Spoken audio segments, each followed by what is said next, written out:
début de l'histoire, c'est comme souvent déjà l'histoire d'une amitié professionnelle entre trois associés qui avaient envie de repartir sur une aventure commune et qui partageaient cette frustration d'avoir accompagné des sites e-commerce dans la mise en place de solutions extrêmement poussées pour, d'une part, analyser le comportement des gens et utiliser cette donnée pour être plus précis dans leur marketing.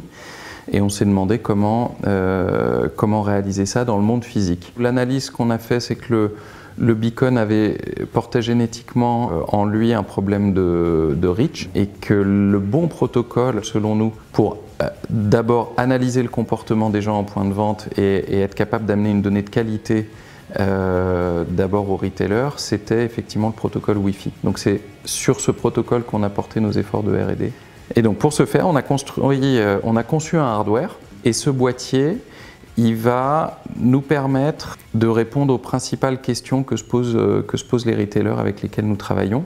La première d'entre elles est: qu'est-ce qui se passe dans mon magasin? Qu'est-ce qui se passe dans mon magasin? Combien j'ai de personnes? Quel est leur comportement? Quelle est leur récurrence de visite? Voilà, l'ensemble de ces questions qui vont permettre de correctement monitorer le point de vente.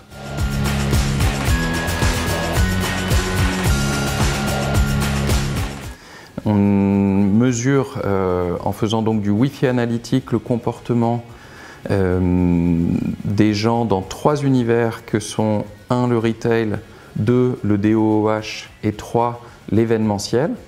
Mais on a progressivement ajouté d'autres métiers à notre proposition de valeur.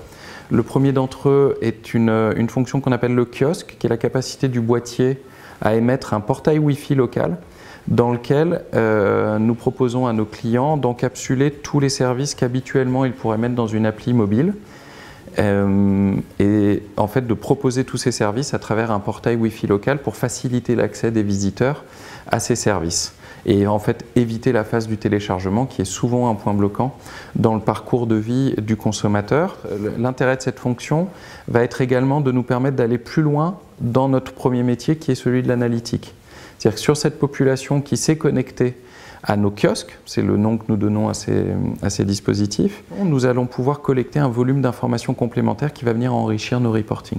Et la dernière fonction que nous proposons, c'est effectivement une fonction de mesure du Drive to Store en provenance de différents univers.